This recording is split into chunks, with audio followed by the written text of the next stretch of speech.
क्या आप अपने बच्चों के व्यवहार से परेशान हैं? क्या आप शिक्षक बनने जा रहे हैं? तो ये वीडियो आपके लिए सहायक हो सकता है। नमस्कार साथियों, स्वागत है आप सभी का। मैं हूं विक्रम सिंह। आज हम जानेंगे बीएफ स्किनर ने अपने सिद्धांत में क्या क्या बताया था और वह मनुष्य के व्यवहार को परिवर्तन में किस प्रकार सहायक हो सकता है, तथा माता पिता जो अपने बच्चों की आदतों को कैसे बदल सकते हैं। इस सिद्धांत को बताने से पहले मैं आपको एक कहानी सुनाना चाहता हूँ जो हमें इस सिद्धांत को समझने में सहायक होगी, तथा उसके बाद हम बीएफ स्किनर के सिद्धांत के बारे में चर्चा करेंगे। अब मैं जो कहानी सुनाने जा रहा हूँ वह कहानी काल्पनिक है और काल्पनिक कहानी का नाम है रवि और जादुई बटन। इस कहानी में एक बच्चा होता है। बच्चे का नाम होता है रवि और उसकी उम्र होती है 7 वर्ष। रवि घर पर दिन भर मोबाइल देखता है और अगर मोबाइल को ले लिया जाता है तो खेलने लग जाता है, पर पूरे दिन भर घर में तोड़ फोड़ करते रहना और इधर उधर के काम करते रहना, लेकिन उसका मन पढ़ाई में बिल्कुल भी नहीं लगता है। इससे परेशान होकर उसके माता पिता उसको बहुत टॉर्चर करते हैं, लेकिन रवि के व्यवहार में कोई बदलाव नहीं आता है। अब उसकी माता एक दिन उपाय सोचती है और वह रवि को एक जादुई बटन देने का वादा करती है। और एक दिन वह काल्पनिक एक बटन लेकर के आती है और रवि को बताती है कि अगर आप इस बटन को दबाओगे तो आपको तोहफा मिलेगा। लेकिन उसमें से कोई तोहफा रवि को नहीं मिलता है। फिर उसकी माता से वह कंप्लेन करता है कि इसमें से तो कोई तोहफा मिला ही नहीं। तो उसकी माता कहती है कि जब भी आप होमवर्क करके बटन को दबाओगे तो आपको तोहफा मिलेगा। तो फिर रवि सोचता है कि क्यों ना मैं होमवर्क करके ही इस बटन को दबा लूँ।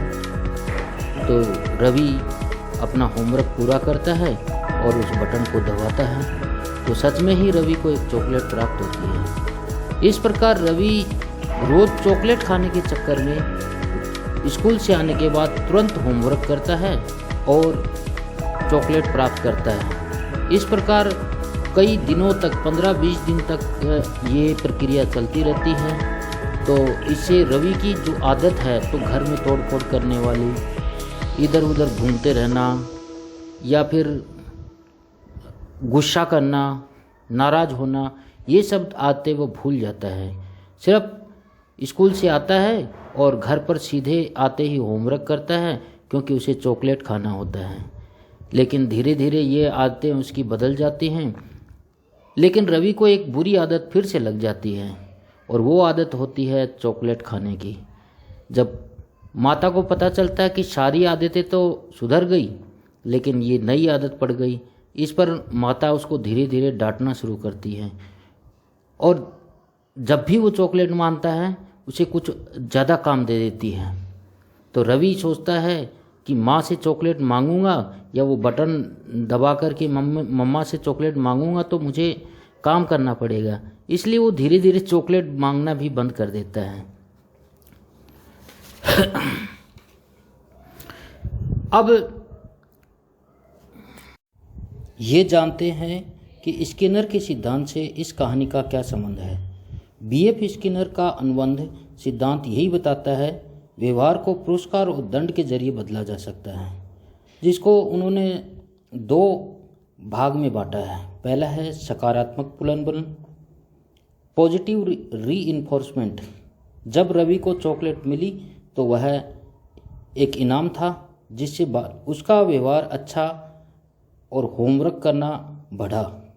और दूसरा है नकारात्मक पुनर्बलन, नेगेटिव रीइंफोर्समेंट। जब रवि को होमवर्क नहीं करने पर खेलने या चॉकलेट खाने की अनुमति नहीं मिलती है तो वह भविष्य में अपना होमवर्क करने लगता है। चलिए अब स्किनर के सिद्धांतों को चित्रों के माध्यम से समझते हैं।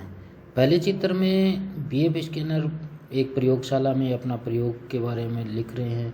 दूसरे चित्र में स्कैनर कबूतर को बॉक्स में रखते हैं और तीसरे चित्र में कबूतर पहली बार लीवर को देख रहा है। चौथे चित्र के अंदर कबूतर लीवर के पास जाता है और उसे दबाने की कोशिश कर रहा है।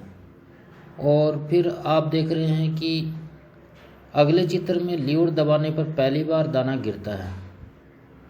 कबूतर अगले चित्र में इसको बार बार दबाता है लीवर को और खाना प्राप्त करता है।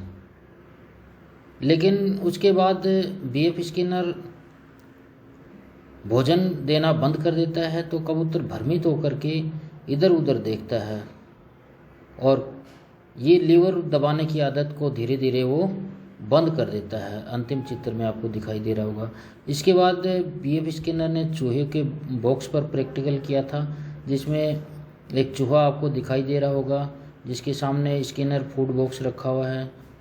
फिर उसके बाद में सेम प्रक्रिया वो दोबारा दोहराता है, जिसके अंदर चूहा लीवर के पास जाता है और लीवर को दबाता है, उसे भोजन मिलता है।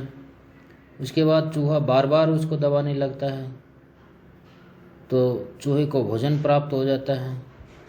फिर अंत में स्कैनर उसको भोजन देना बंद कर देता है तो चूहे का जो प्रक्रिया है लीवर दबाने की वो विलोपित हो जाती है।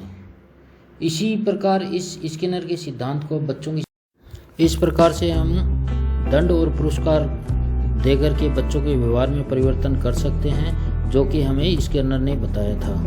और साथ ही मैं अब कुछ प्रेजेंटेशन दे रहा हूं, जिनका शिक्षक की तैयारी करने वाले अभ्यर्थी जो साथी हैं वो स्क्रीनशॉट लेकर के रिवीजन कर सकते हैं।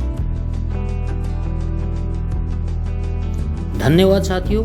अगले भाग को देखने के लिए सब्सक्राइब जरूर करें।